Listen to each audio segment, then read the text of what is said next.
Okay, so welcome. I'm really glad to be here in Florence to give this keynote, but I would like to start first to thank the organizer, Francesca and Alberto, because I think we need this kind of event to keep a strong community and to keep the grid community alive. And I know it's a huge work to organize this kind of conference, so I would like to give them a round of applause for the amazing work, so thank you.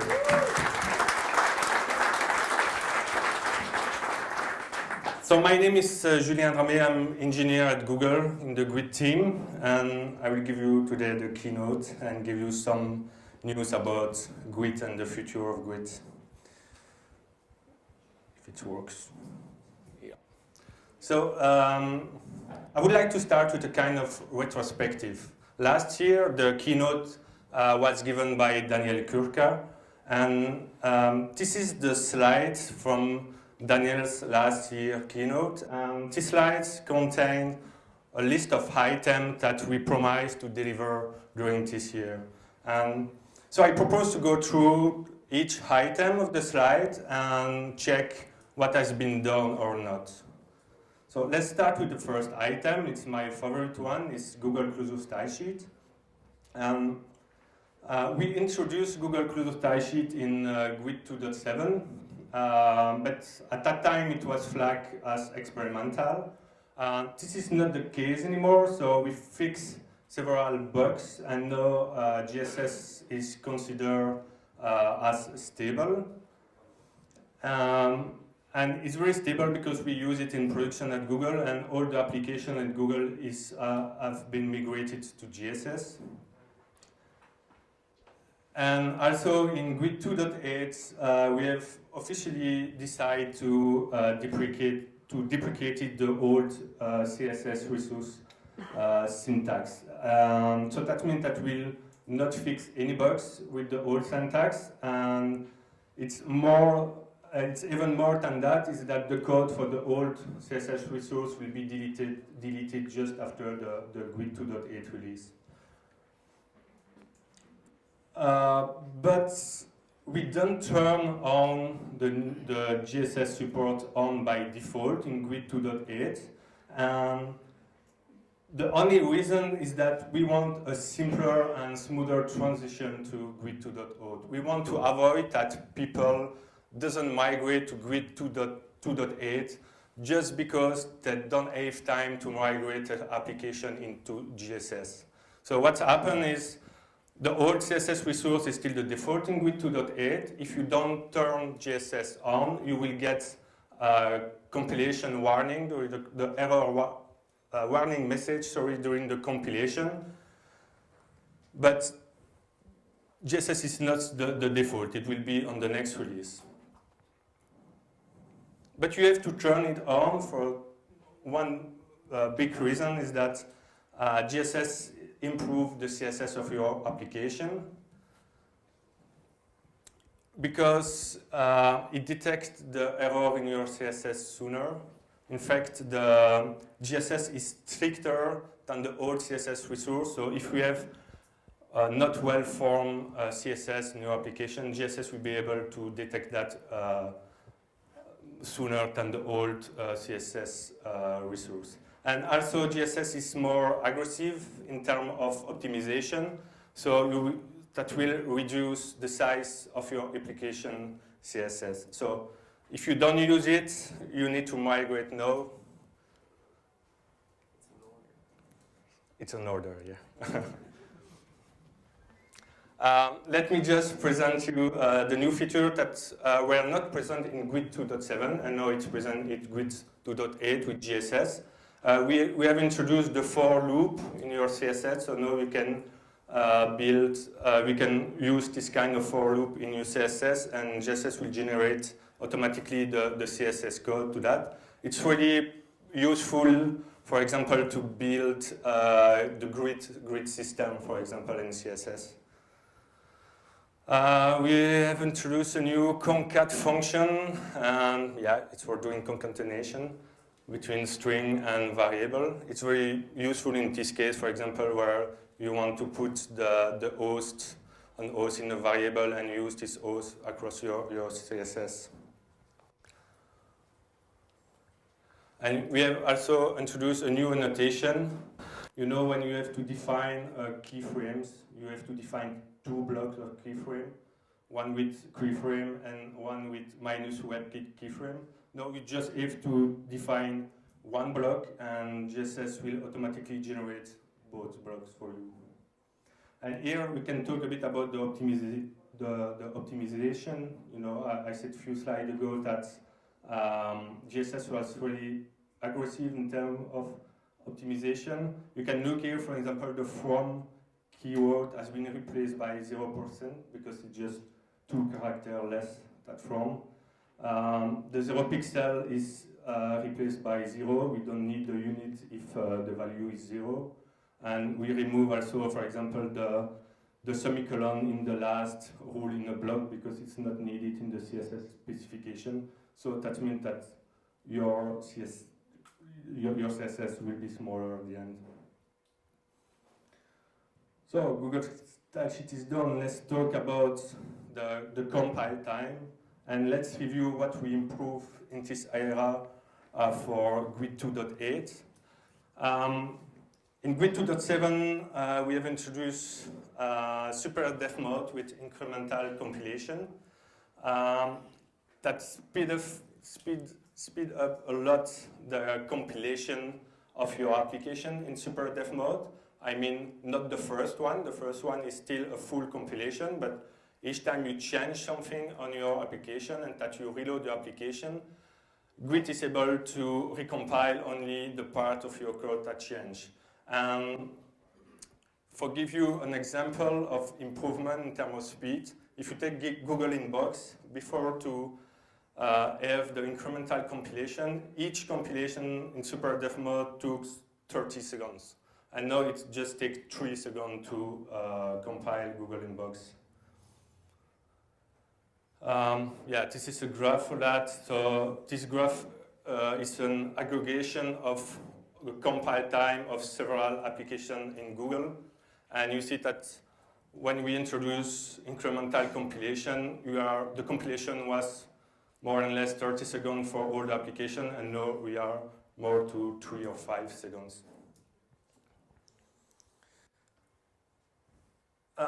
And yeah, so in Grid 2.7, the super dev mode and incremental compilation was the default mode, but you were able to disable the super dev mode and the incremental compilation.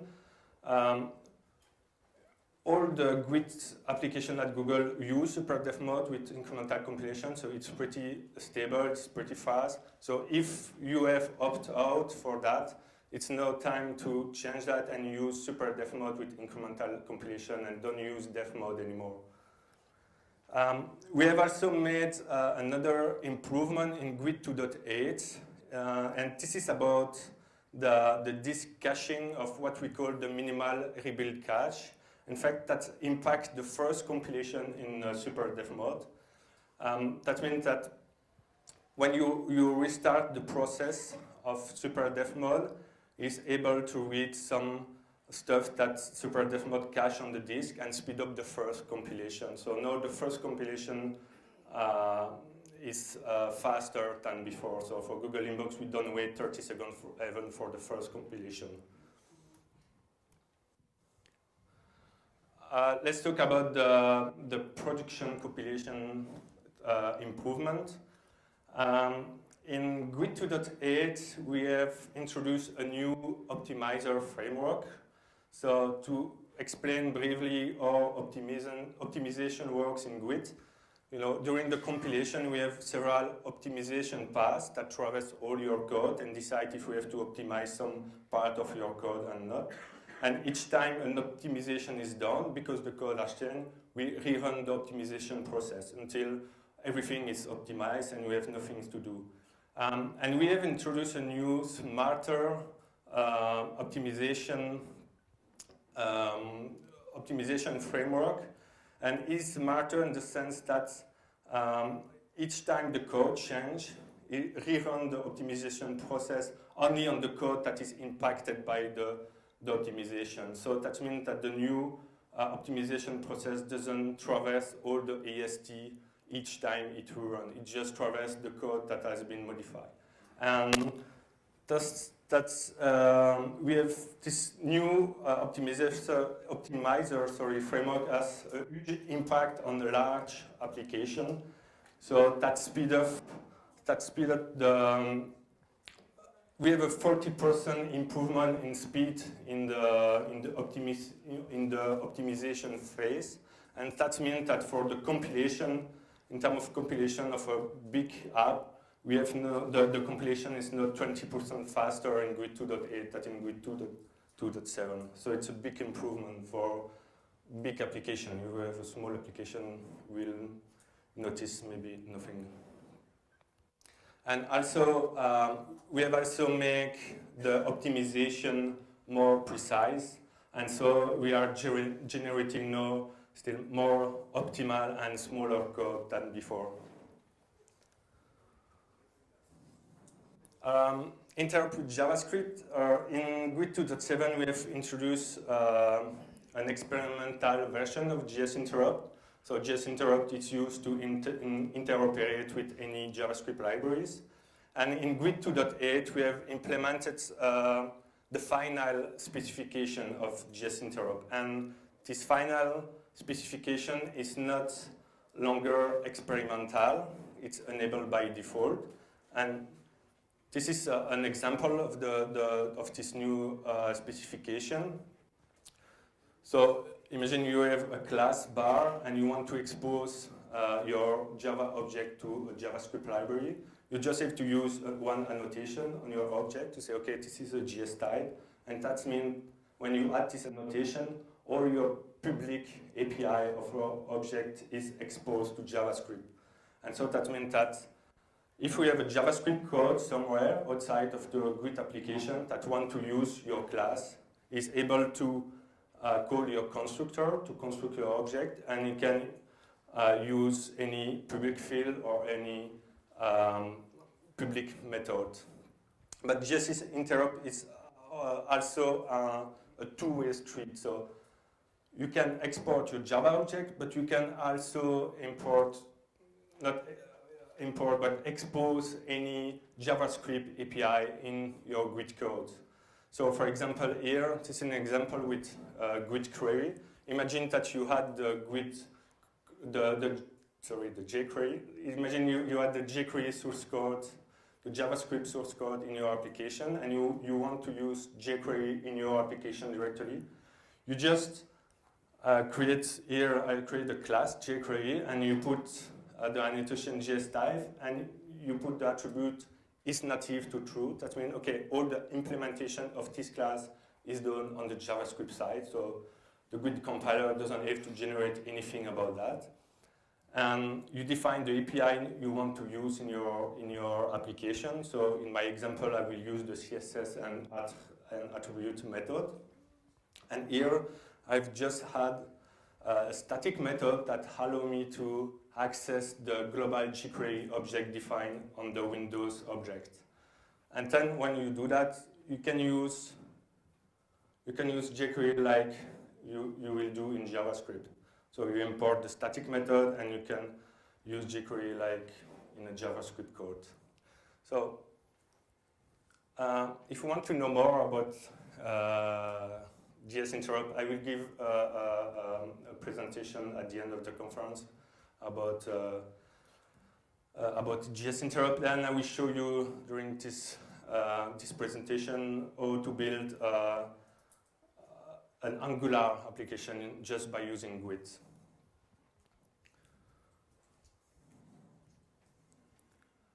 Oh, the Java 8 support. So in Grid 2.8, now the compiler supports the Java 8 syntax. So you can use default method interface. You can use Lambda. You can use method references and all the new stuff introduced in Java 8. On the Java 8 API side, this is a work in progress that has been started by the community. In fact, the two main contributors on that is James Nilmer and Andrei Korzhevsky. They had some Java 8 API. So in GUID 2.8, you will some Java 8 API will be available, like the functional interface, the optional API, all the helper class in java.lang, thing like that. But for example, the stream API, that is new API in Java 8, will not be available in GUID so far. It's a work in progress, so it will be maybe available later on, but for the GUID 2.8, this API will not be available. In terms of IDE integration, I think it's Brandon Donaldson. It's also a GUID contributor that did a huge work on the Eclipse plugin to support the super dev mode. And I think he's still working on that because I've seen a post on Google Plus from him where he posted some screenshot about, I think it's to add support of GSS in Eclipse plugin. So no, we have someone that maintains this Eclipse plugin, so it's very nice, and we can use it. Yeah, and source mapping, so it's a source map. We had a couple of patches to make source map work well with Chrome, and also there are some work on the Chrome Dev Tool. So the Chrome Dev Tool team made some improvement on how to treat source map. So now the support in the Chrome Dev Tool for the Java source map is now much more better. Oh yeah, the web components. We did nothing in the SDK for the web component support. We promised, but we didn't do anything. In fact, we are waiting that web components support ECMAScript 6 classes. So you know the new specification of JavaScript will introduce class concept. And the problem with web component so far is that web component is not really object-oriented friendly, so we have some problem with that. And so we are waiting for the support of JavaScript classes for that. But if you want to use web component, I know there are some work done on the open source community side, and I think Manolo will give a talk about that. So if you need support for that, just check in the open source community, we will find some project. But nothing is done in the SDK for that. So it's the only item that we failed. But we did many more. We have some improvement in the runtime performance. So for example, the hash map, we rewrite a bit the implementation of the hash map, and now, for example, the put operation are nearly 3 times faster than before. For the long, for example, the division of longs is now 5 times faster, and we did some improvement all around on fundamental data type, like, for example, the double and Boolean are not boxed anymore, so that increases the performance of your application. We introduced also in GUID 2.8 what we call the generic accessor for GUID properties. So now when you have a configuration of binding properties, you can access to the value of these properties by just calling system get properties.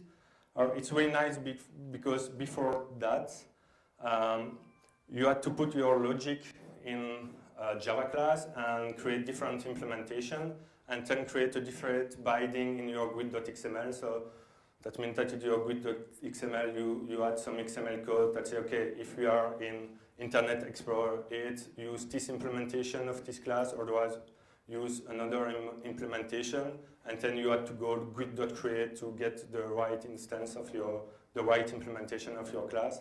Now you can do directly that by using conditional, and in fact the system.get property will be replaced at compile time by the right value for the compilation, for the permutation that we are compiling. So it reduces a lot the boilerplate code if you want to do some different code depending on the permutation. All the features I've mentioned here, and the most important is Java 8 support, is the JS interop and GSS, will be present in the Grid 2.8 release. And the good news is that Grid 2.8 beta has been released. It's not yet available for the public because it's available for some contributors that want to test the beta release, but it will be publicly available today or tomorrow. So once it's available, please download it, test, and report the bugs. And especially if you are using JS interop, please use the new specification of JS interop. Don't hesitate to test JS interop and report bugs on that. Is everything runs fine? Is everything looks fine? You can expect an official release of Grid 2.8 in a month. But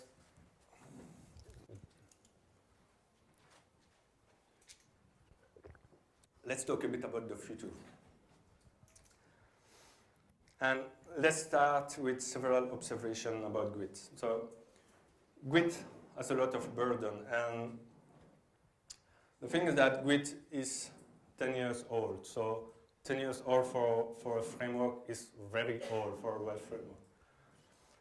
And you know, the decisions that's made at that time are not the best anymore right now. So we have to revisit this decision. And Grid also, another observation is that Grid is doing too much things. So if you look at inside Grid, Grid is a permutation system. We have code generation, we have optimization, we have a custom test runner, we have dependency injection with Grid create, we have a huge library space. So Grid is doing too much things. And right now, in 2015, the other actor of the development stack can now manage these responsibilities. And due to the fact that Grid are doing too much thing, Grid is known as not being the best in terms of developer experience or developer productivity, if you compare with JavaScript framework. So we improved the developer experience with Super Dev Mode, but we think it's not ideal there. So we have to fix that. And we think that it's better to do less things, but each of them much better.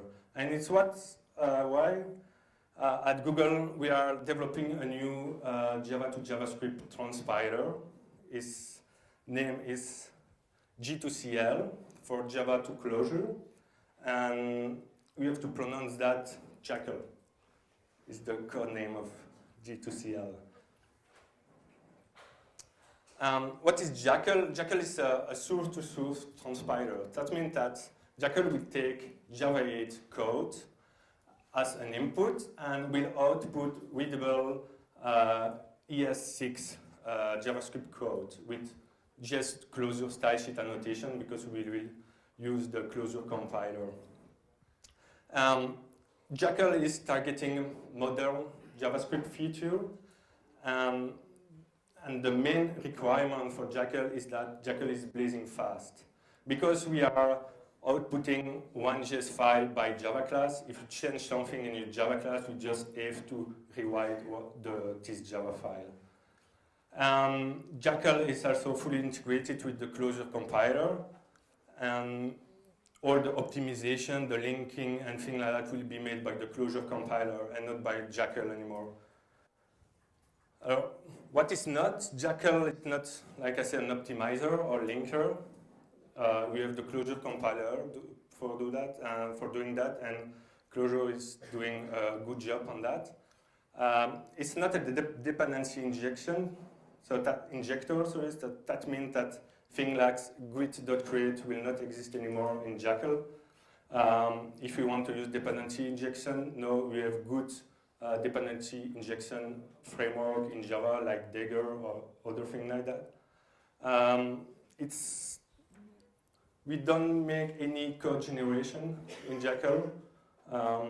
Now we have APT in Java. This is the standard way to generate code in Java, so you have to use that instead of building our own system.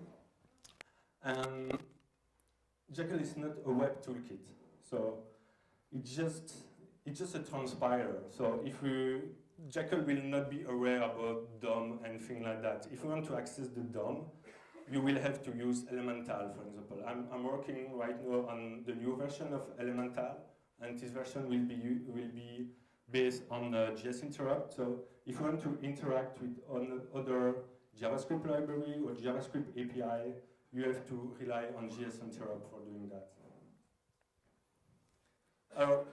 The problem is we don't have any roadmap available yet. We are not on the early stage. We are progressing very fast on the implementation of this new transpiler. And we are planning to open source this transpiler, but we are not close to, because we want first to test it internally on some Google application before to make it available to the public. But don't take it wrong, that doesn't mean that Git is dead, okay? Git is not dead. Git is now a mature framework. You have everything you want here. You have the Java 8 syntax support. You have the JS interop for interoperating with any JavaScript. So there is not real need of new feature in Git. What we need is a better developer experience. So Git 2.8 will be a long maintenance release. So we will fix bugs. If you discover a bug, we'll create a new release, but just bug fixing release. And the question is, okay, what's happened with Git 3.0? And you will not like the answer, because the answer is we don't know yet. Why? Because we are currently focusing only on Jackal for the time being. Jackal will be an independent project, but it could potentially be integrated into a toolkit like Git. But you know, Git is not driven by Google only anymore, so we have a steering committee, so it's up to all the members of the steering committee to decide what will be the future of Git. If they want to build an integrated toolkit around Jackal, of course they can, and that could be the next version of Git, of Git 3.0. So yeah, we don't know about the future of Git so far, but I'm pretty sure that the steering committee will make the good decision, and that Git will survive for the next 10 years by using Jackal. Now, I will give you some tips about how to prepare your application for the future. And all the tips I will give you right now, will improve your application even for Git 2.7 or Git 2.8, in fact.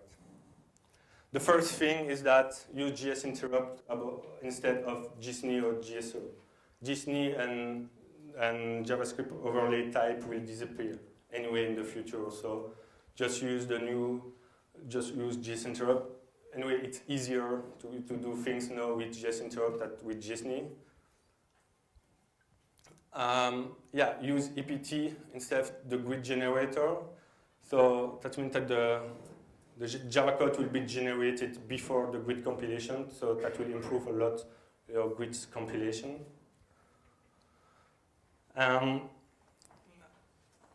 We recommend to use Dagger instead of Gin if you are doing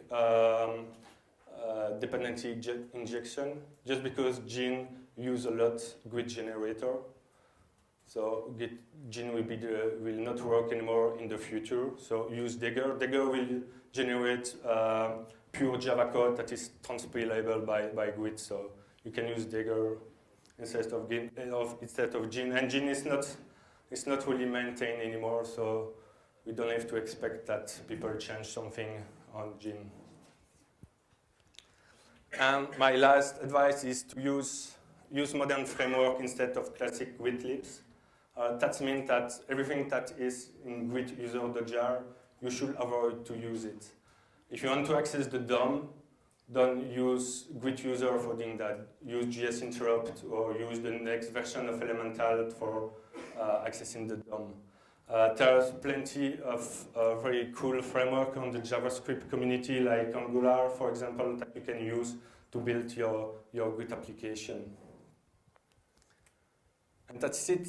I'm done with the keynote. Thank you for your attention. And if you have questions, it's time.